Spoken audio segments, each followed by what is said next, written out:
It's a pleasure to be here. It's a pleasure to see so many people here. Once again, this strange, magical moment when we come together again, or perhaps for the first time. You having come from wherever you came from, me having come from the slopes of the world's largest active volcano, actually, but via Manhattan and Austin last weekend. And the purpose of these things is sort of to check the state of the condensing collective understanding about what is going on in the world, or what might be going on in the world. This, it seems to me, is the subject worth talking about. What is going on? How can you find out what is going on? How do you know when you've found out what's going on? Can one know what is going on? And my involvement with this is no different from your own. A sincere desire to untangle these questions before the yawning grave closes over the enterprise and the entire thing becomes moot. One has, a window of opportunity somewhere between 0 and 100 to solve or understand or penetrate or appreciate or come to terms with the conundrum of being, this amazing circumstance in which we find ourselves, both individually and collectively.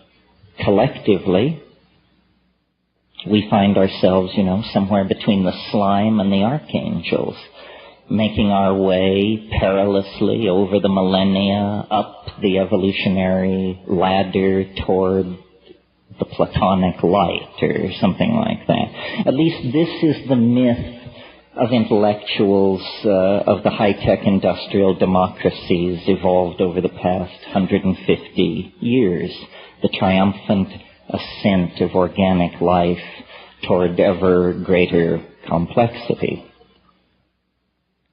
Individually,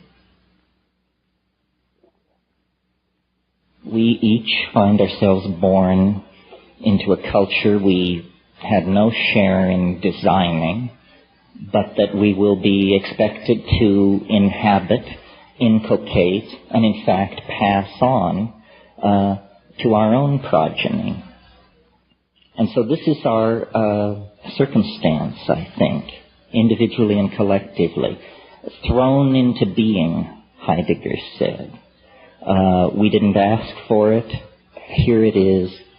What are we to make of it? And obviously, if you toured the halls of this exhibition, we are to make much of it and money of it. These two principles seem to emerge. That there is much to be said, many ways to slice the pie, and the market economy is a very fertile domain in which to thrash this all out.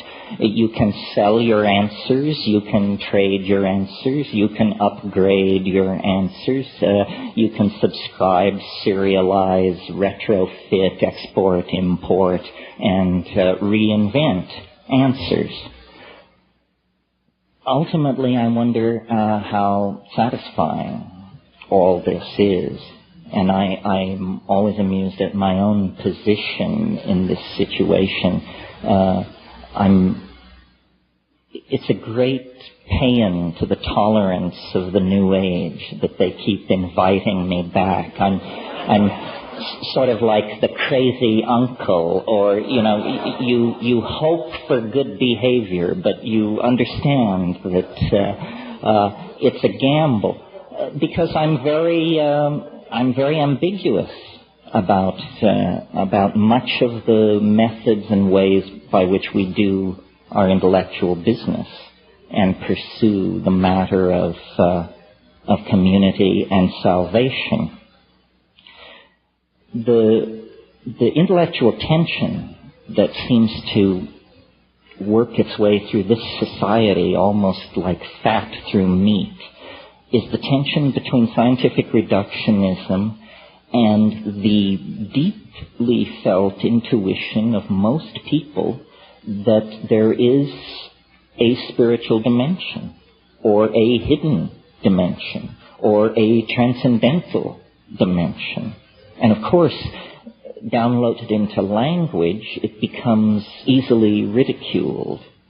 And downloaded into tasteless language, it should be ridiculed.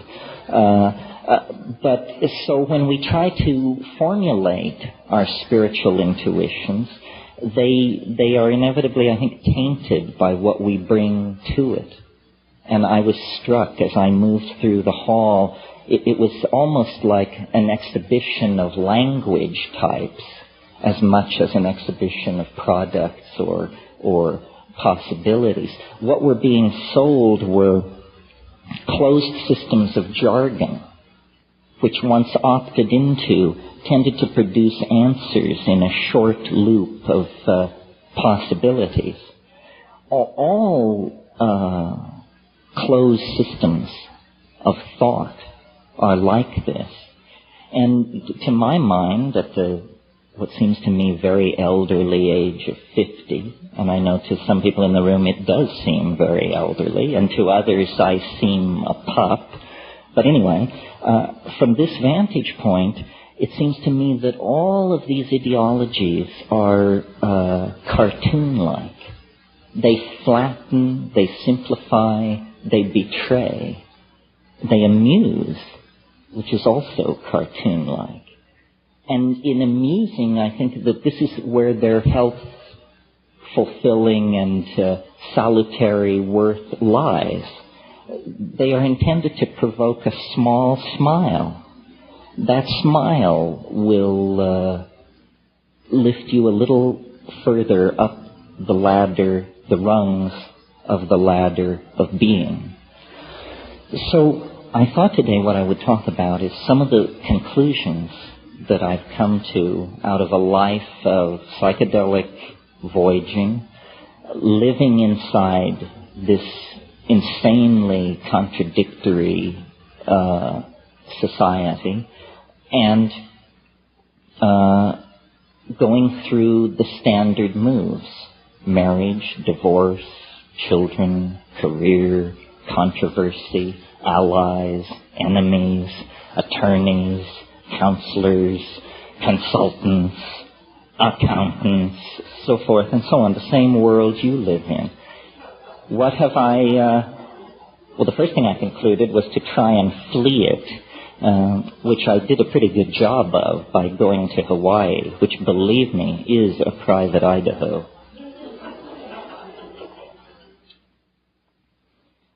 But the conclusions that I've reached are not politically correct anywhere.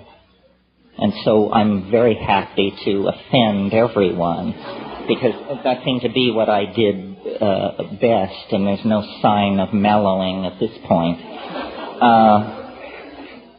So the conclusion that I reach vis-a-vis the individual and civilization is this: culture is not our friend. Culture is not your friend. It's not my friend. It's a very uncomfortable set of accommodations that have been hammered out over time for the convenience of institutions. A young man gets his first dose of the news that culture is not his friend when told that he's going to be given an air ticket and some training and sent to an exotic country to kill its inhabitants in the name of some political ideal. You have to be fairly dense not to get the message at that point that culture is not your friend. It is using you for its purposes. You would never dream of doing what it now proposes as the only conceivably right and righteous course of action. Well, that's, a black and white, a stark and enormous example of what I'm talking about. But I think every day, in thousands of ways, we betray our impulses toward wholeness, toward community, toward freedom, toward the spirit by genuflecting to cultural values that are squirrely or toxic or simply wrong-headed or obsolete.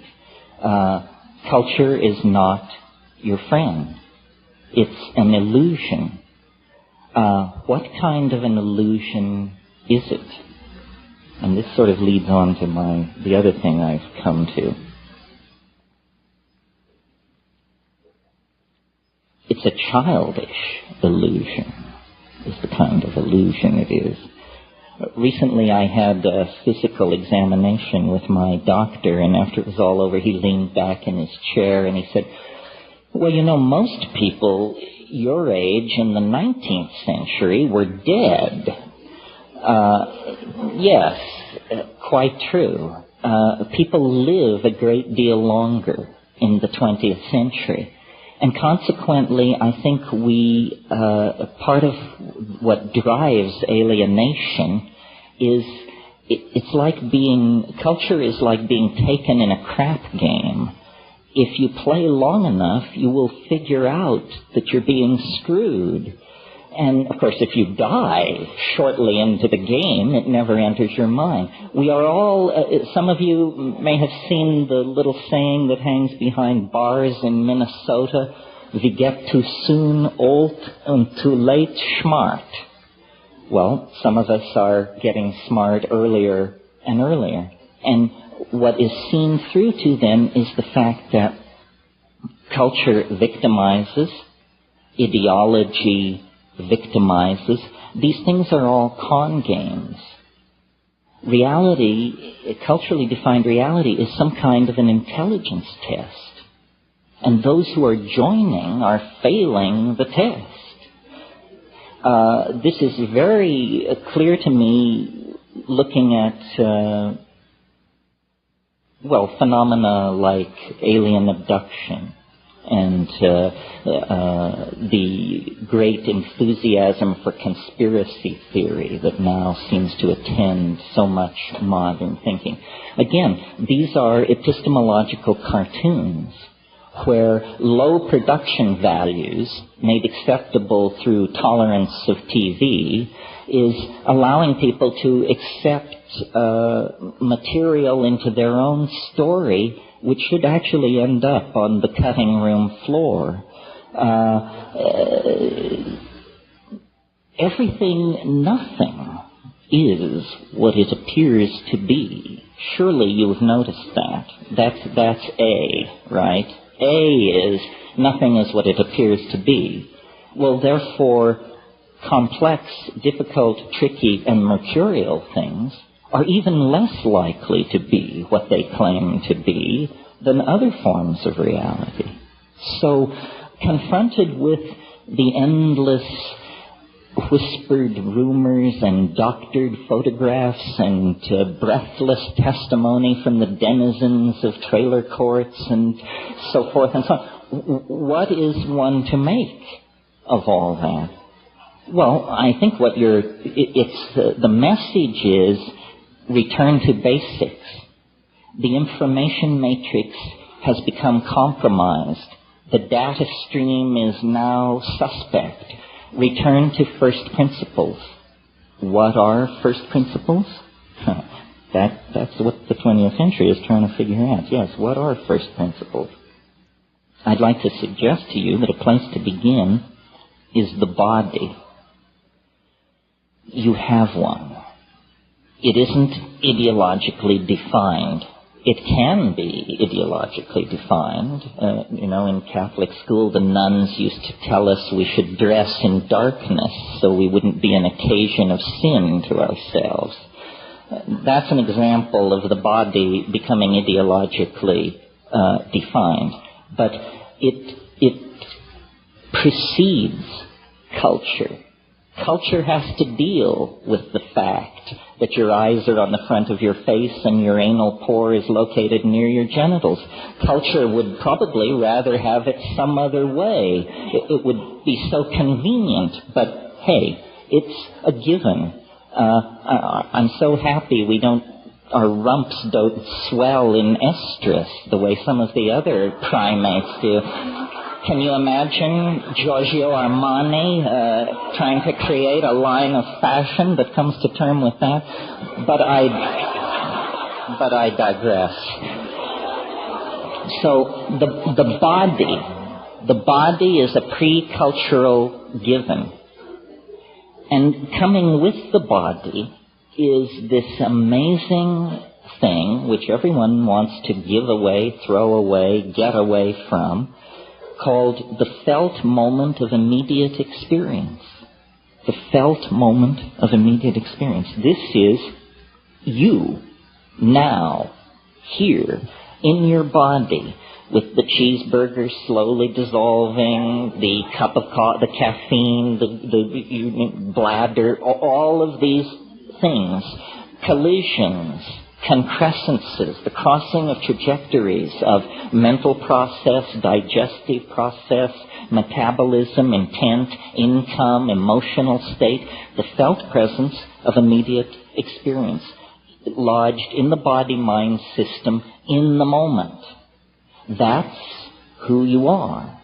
That's what they can't take away from you. Whether they drag you away to prison, beat you, drug you, whatever they do to you, you will still have some kind of felt presence of experience until you drift into the darkness of non-entity. So there then, one can begin to build outward from that core and say, aha, so the stuff of understanding is not information passed by culturally validated coding systems among the primates at high chatter rate. In other words, the truth is not in the public space or the historical space. The truth is in the felt space of the body in the moment. Well, so some great religions have gotten this far. And they, whatever they are, and there are many of them, come at last to advocate something called meditation, which has many guises and travels under many names and methods. But what it primarily is attention to attention. And what it primarily reveals in the ordinary metabolism is frankly, bloody little. Good meditators will tell you how incredibly boring it is. And the rhetoric of the religions that have made meditation the centerpiece of their ontology is a rhetoric of nihilism. I mean, this is, I should have said nihilism, because this is sort of the dirty little secret of Buddhist ontology. It isn't the cheerful new Buddhism being exported from California. It's the old-style Nagarjunian Buddhism that says, it is an emptiness within an emptiness, after an emptiness, before an emptiness. This is Nagarjuna on the nature of Bodhi mind. But interestingly, meditation, pursued not for years or lifetimes, but pursued as a cultural project over centuries, leads not to a clarifying of this philosophical emptiness, but to a discovery that the depths of nihilism, the depths of non-entity, are in fact multifarious in their aspects. Not a plenum is what I'm grasping for. Not a plenum, not an undivided platonic thing, but an environment of spirit, meaning, power, intentionality, entities, intelligences, levels, swarming in the imagination. And these things can be accessed through drugs, through extraordinary physical practices or ordeals, through various kinds of driving of physiological systems like sonic driving, through drumming, or physiological driving through repeated chanting, and then the ordinary boundaries of culture and of body dissolve into a much larger realm, the imagination. And it is this imagination that I think is the place to put our attention.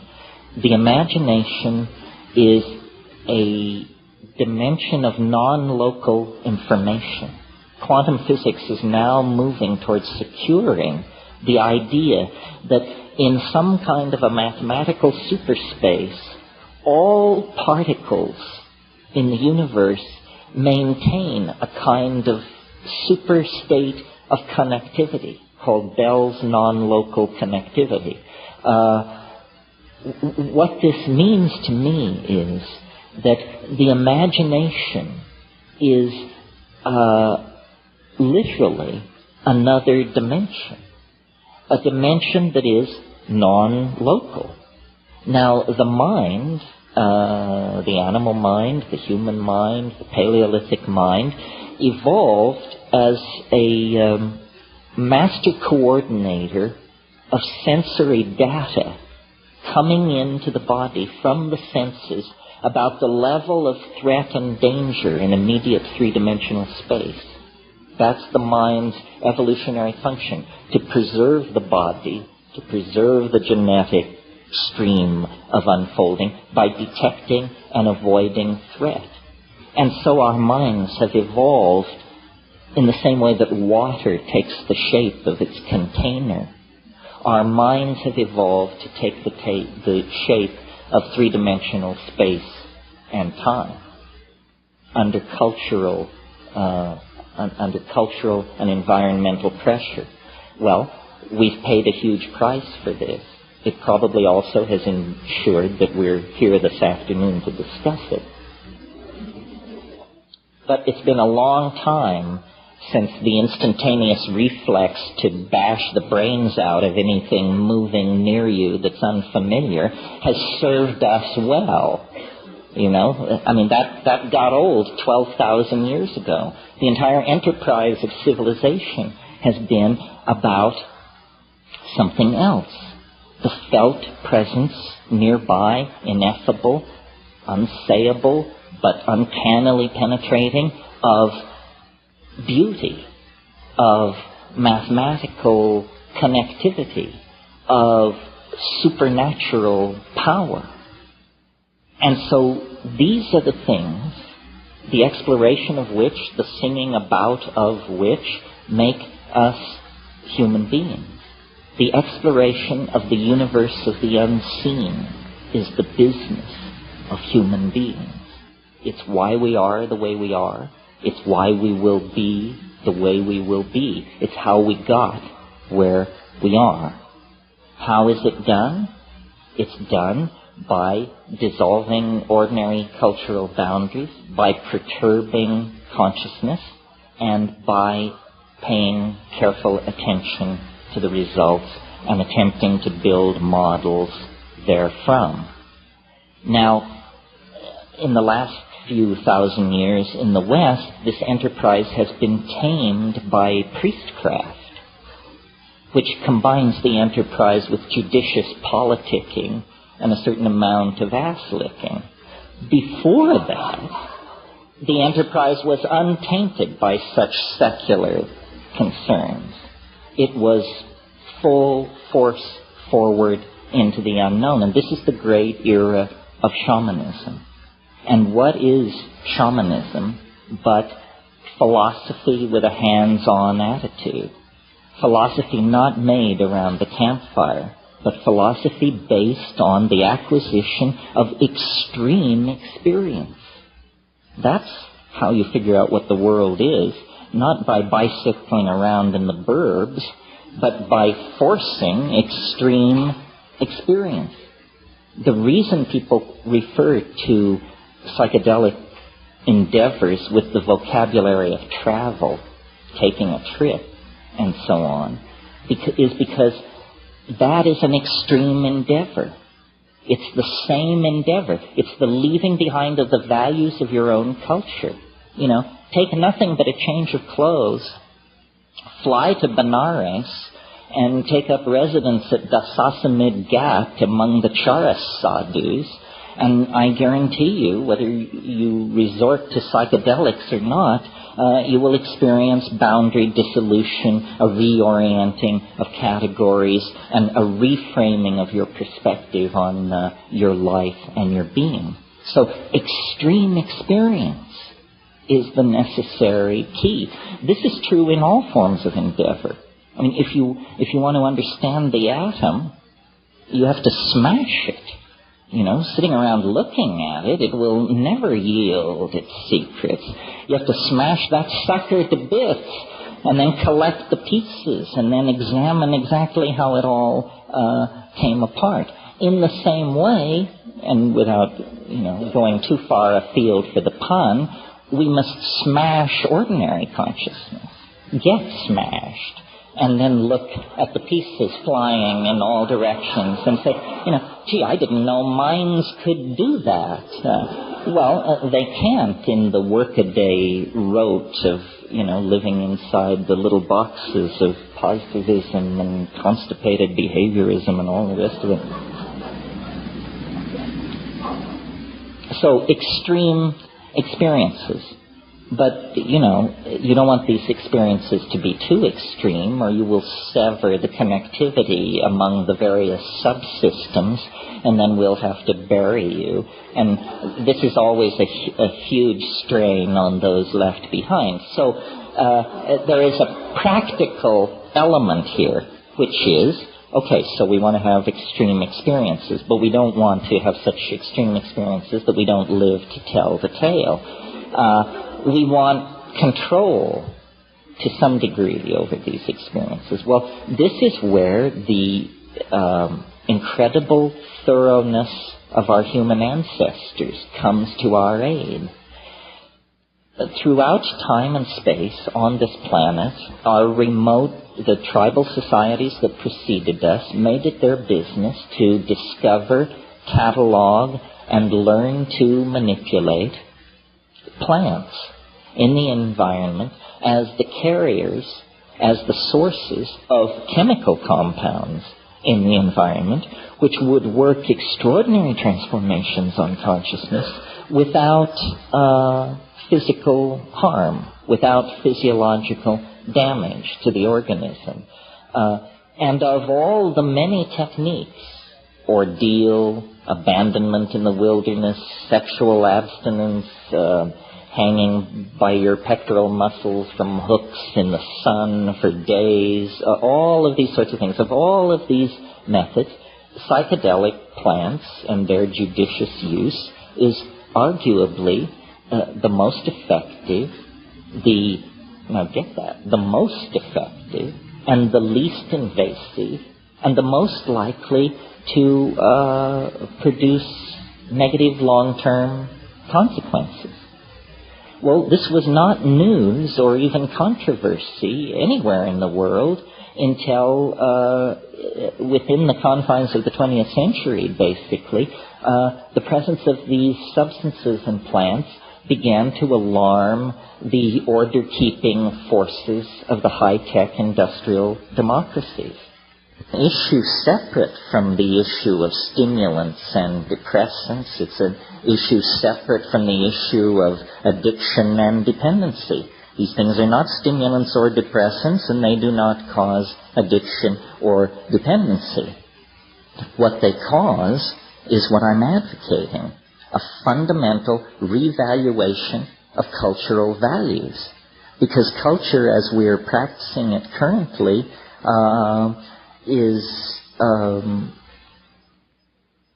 causing a lot of pain to a lot of people and animals and ecosystems, none of whom were ever allowed to vote on whether they wanted this process to go in this direction. We do not feel what we are doing.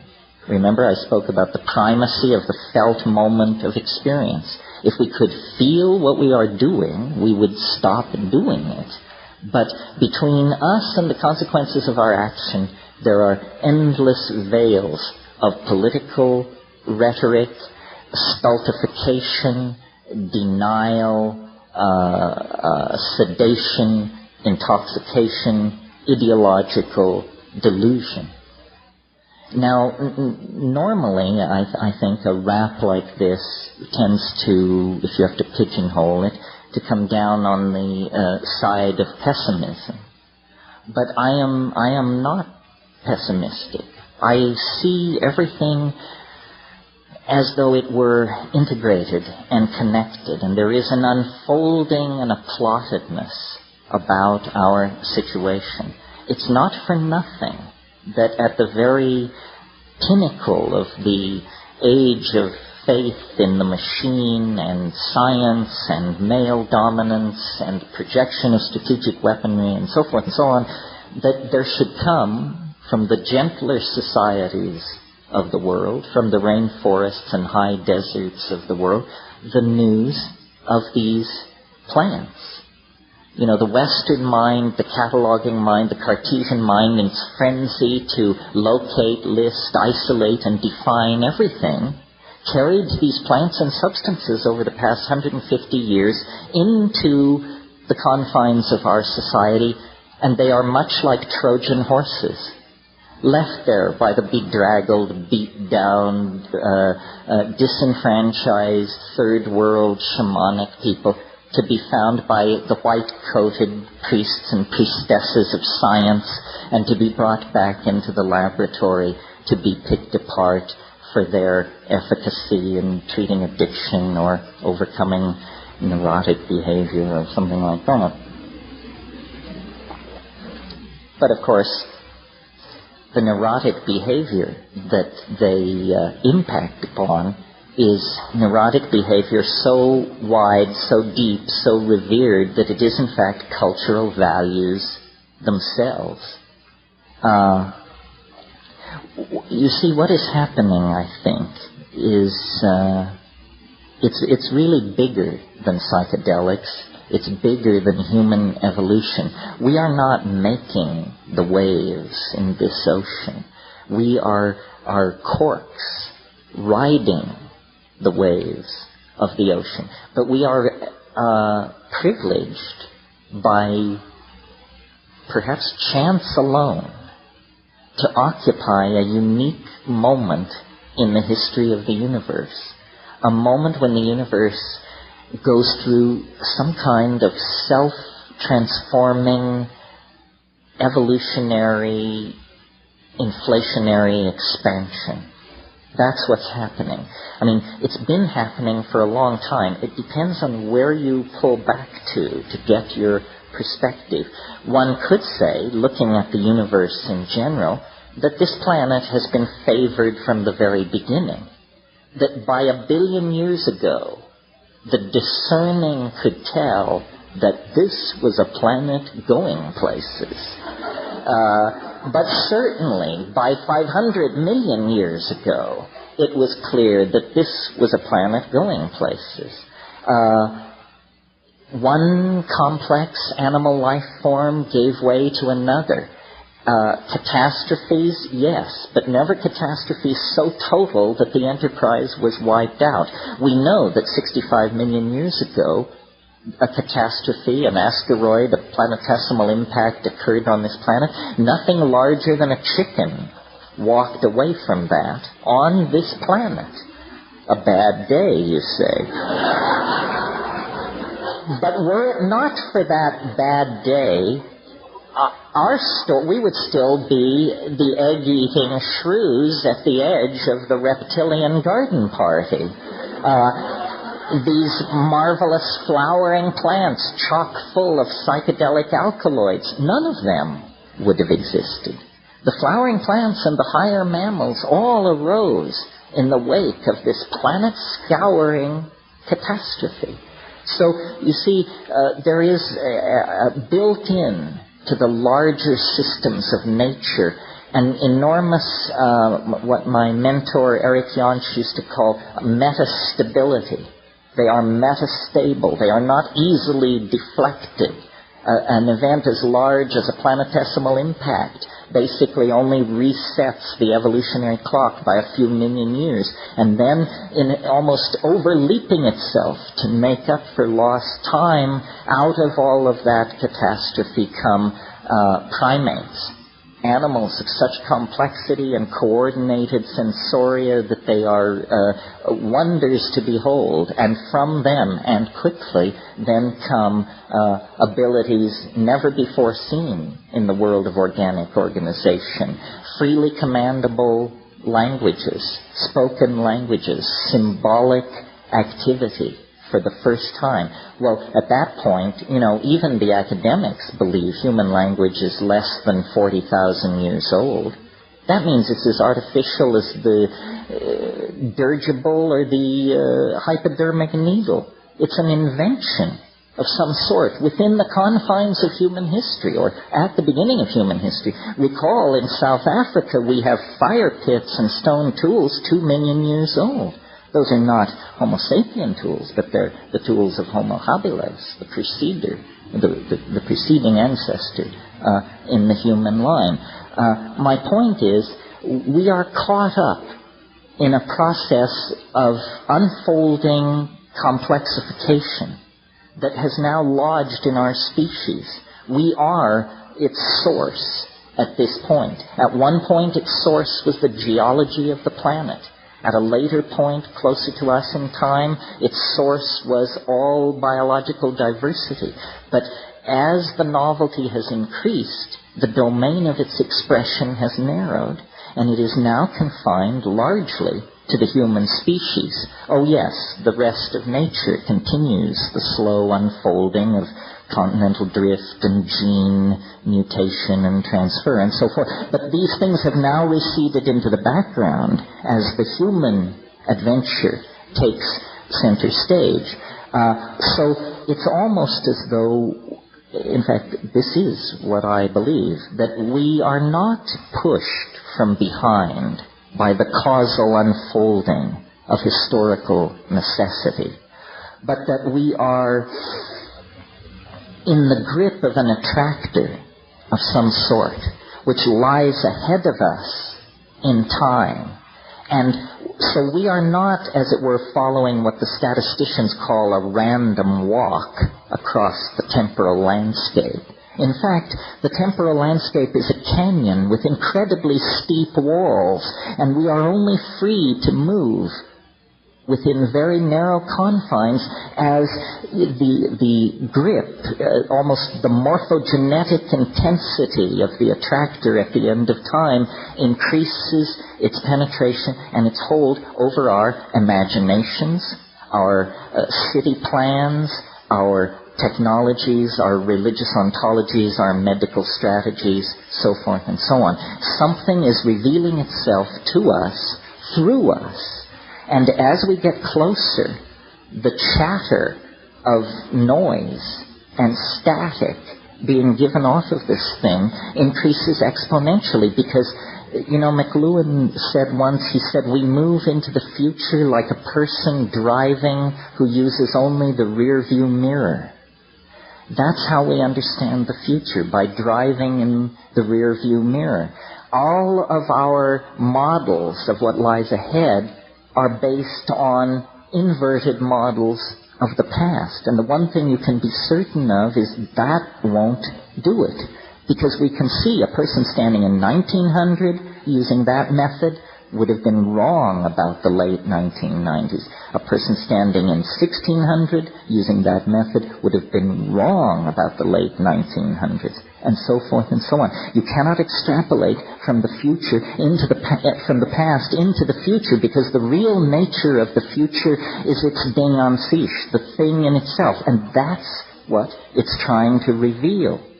And so the whisperings that reach the ears of the channelers, the visions that come through the hands of painters, sculptors, choreographers, musicians, all of the felt presence of the invisible world is now incredibly pregnant with this message of transformation. And the challenge for each of us is to streamline our language sufficiently that we may mirror this thing in a way that is both true to it and rationally apprehendable to ourselves. And this is a fractal boundary. This is a test of intelligence, because the thing in itself cannot be rationally beheld. You know, the enzymologist J.B.S. Haldane once said, he said, the world is not only stranger than we suppose, it's stranger than we can suppose. That to me is a dizzying thought, and obviously true. So what we want is a model true to the stranger than we can suppose, but not so alien that there is no emotional or spiritual support in it for the enterprise of being human. How do we do that? How do we inculcate the unspeakable mystery of the transcendental object at the end of time with the mundane nexus of real occasions that happens to be our own existence? To my mind, the answer is it lies in the ability to assimilate paradox. And that means you have to transcend the idea of a closed logical system. You have to live with the idea that there is no intellectual closure. This is, in fact, the door marked freedom, but you've been taught that it's the door marked madness. To live in the light of paradox. Things cannot be, we are taught, both A and B simultaneously. This is Aristotelian logic. A is A. This is as old as thought in the West, but it has to be overcome. And in the felt presence of the moment of immediate experience, it is overcome. The mystery does not lie far. It lies in the immediate moment, in the act, the fact of being. The only time we really confront this is in the psychedelic experience or other moments of extreme epiphany. The model that I have come to wrap around all of this, because I think it's simple and straightforward and it leaves plenty of room for people to add their own filigree, is a dimensional model. God forbid, a mathematical model. But it works something like this. I mentioned earlier that our senses have evolved as a threat detection device and have sort of crunched us down into three-dimensional space. The shaman, wherever and whenever he or she does their shamanizing, the shaman is a person who is able to transcend the dimensional confines of cultural existence. They know more than the people they serve. The people they serve are like children within the game of culture. Only the shaman knows that culture is a game. Everyone else takes it seriously. That's how he can do his magic. I was recently in Australia, and of course Aboriginal culture and shamanism is a topic of great interest down there. And I learned, maybe some of you already knew this, that the term for shaman among English-speaking Aboriginals, of whom there are many, some who have spoken it for several hundred years, or over 100 years anyway, the term for shaman is simply clever fella. And if someone says, I am a clever fella, they are making a professional claim of great weight. But I love that, because it says it all. You know, a clever fella. When I was in the Amazon in my exploring days, we would go up these rivers to these bare-assed folks and to spend time with them.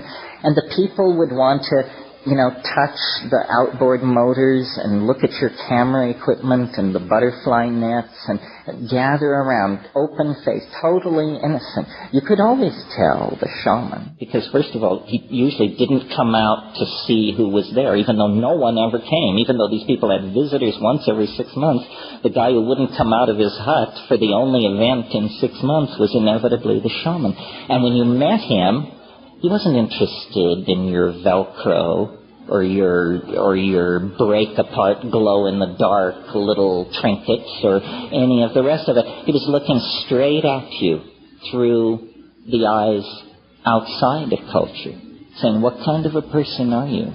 Are you a fool or are you a clever fellow? What is your measure? How much of the situation do you understand? How many levels are you simultaneously aware of at this moment? And, looking into the eyes of that sort of person, you either grow or turn away. You have not much choice. So what's happening with the shaman, I think, is he's a hands-on mathematician, a hands-on non-Euclidean geometer. The shaman enters into the quote-unquote chaos of the psychedelic experience and sees that it is not chaos. It is hyperspace. And in it, the adumbrations of the trees of possibility can be followed. One can see who stole the eggs. One can see who cuckolded the chief's nephew. One can see who will die and who will live. One can see how the weather is going to change, and one can know where the game went. And this is not magic, not in that world. It's impossible in three-dimensional space and time. But in fourth-dimensional space and time, it not only is possible, it's inevitable and unavoidable. It's a different kind of way of being with the information. And, I'm sure many of you have your own psychedelic epiphanies that are as gripping and as fascinating as anything that has happened to me. Epiphanies that show that under certain circumstances, the ordinary boundaries of information, space, time, limitation are dissolved. And it may happen only for a moment. It may involve a curing with a laying on of hands. It may involve a sudden insight into a set of complex relationships. It may involve a sudden, unexpected certitude about how a certain event went down that, when checked upon, turns out to be true. What we know about the world is defined by our culture. And the way culture does this is through language. You can't know or perceive or appreciate what cannot be brought in to the domain of language. You can't publicly know or appreciate these things. You can feel them as the rich contextual embeddedness of your own being, but you can't communicate them.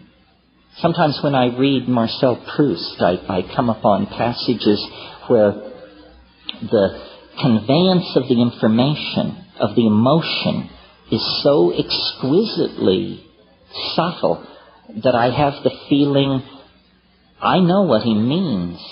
I felt this, but I never dreamed I would ever see it in print or have a thought about it that I could share with anyone else, because it is so subtle.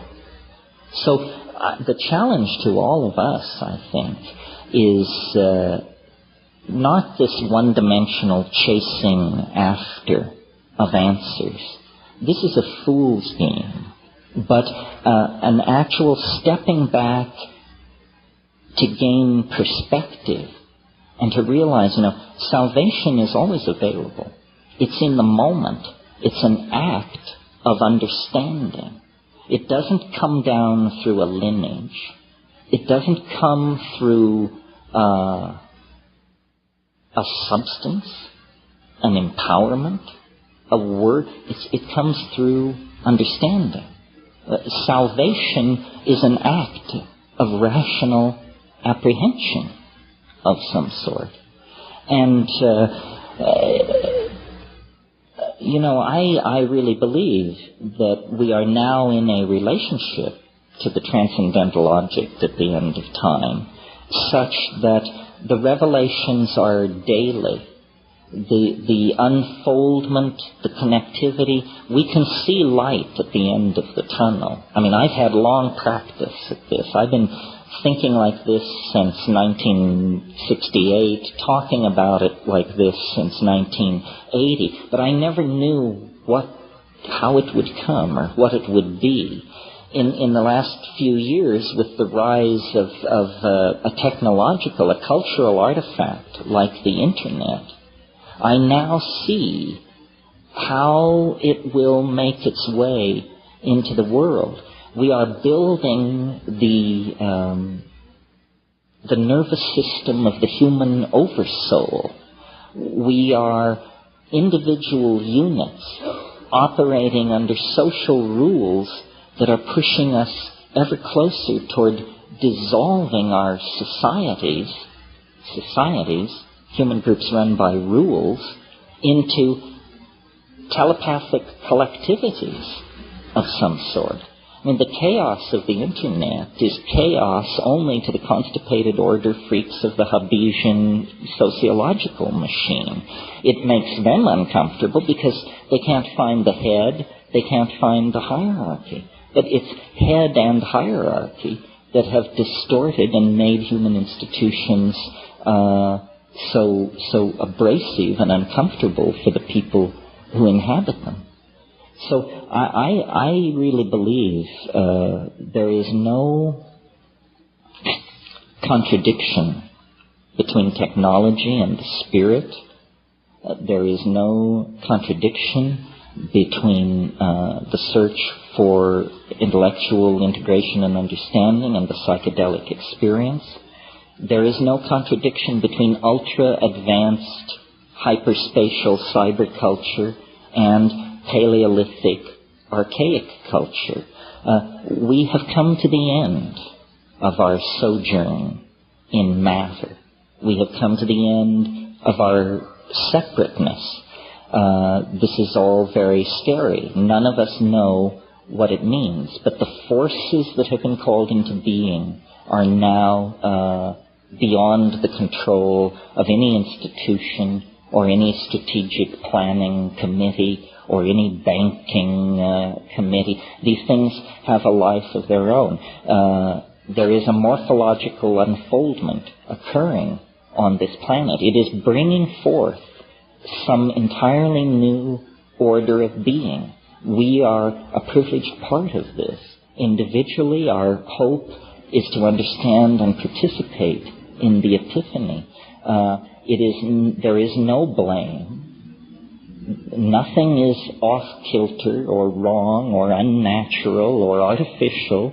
No principle has been betrayed. This is how it is supposed to be. But as it picks up speed, it's going to become more and more frightening as most metaphors fail. And this is why the rise of cults, and why the grasping at ontological straws, and why the whisperings from various corners of the universe have grown to a roar, because we are uncertain. We are not sure. But I think you become sure by connecting to the source, and then what you become for other people is a source of reassurance. The perfect metaphor for understanding this situation is a birth. If you had never seen a birth, and you were rushing about your daily business and suddenly came around a corner and this was happening, as, for example, could happen to you in India or in Africa somewhere, and here you confronted human birth, if you had not been prepared for that moment, you would have a real emotional thing on your hands. It looks like a medical emergency. Blood is being shed, organs are being stretched, there's pleading and groaning and moaning. You have to have your chops very together to look at this situation and say, how wonderful. New life coming into the world as it has always come into the world. Now, a birth can be simple and easy, or it can be prolonged and tormented. It can be an occasion for joy, or it can end in catastrophe. The key is preparation, understanding, awareness, and a desire to meet the experience in all of its fullness. The birth is coming. The birth is coming. And what it does to the social systems we've put in place, the groaning ecologies that are taking the weight of our billions, what it does to the atmosphere, what it does to the economies upon which you and I depend, this all depends on how educated and enlightened each one of us can make ourselves as the thing moves toward completion. And it's no time for foolishness. And it's no time for rumor mongering, and it's no time for throwing away your epistemological razors and indulging in the spreading of unlikelihoods. It's time to actually pull together. The plants are the pipeline into the Gaian intention. It's just not a coincidence that these plants carry this immense spiritual message. They are the pipeline of Gaian intentionality. We were not out of balance for millions of years, or hundreds of thousands of years of intellectual existence, in which we had humor and song and ribaldry and poetry and horsing around and art and theater. We were not out of balance because our religion involved the dissolving of our cultural values once a week or once a month back into the mysterious mama matrix of primordial being. Once we cut that off, once we began to make it up, or to listen to the most shrill among us make it up, we were lost. That's what we're returning to. Our story is the story of the prodigal son. We left the family farm, the balance, the domesticity, and we made a shaman's journey deep into the heart of matter and of energy, of space and time. We return with gifts, with understandings no shaman before ever had. Quantum physics, fractal mathematics, astrophysics, cosmology, the knowledge of DNA. This is real knowledge, and we shed real blood to obtain it.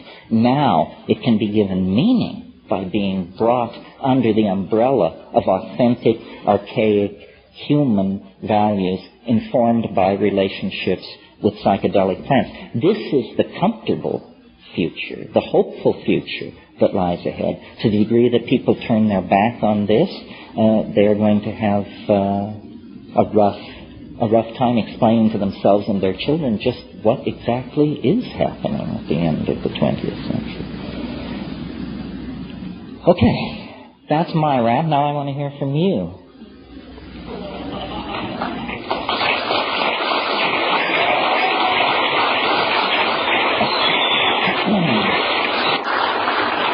Thank you.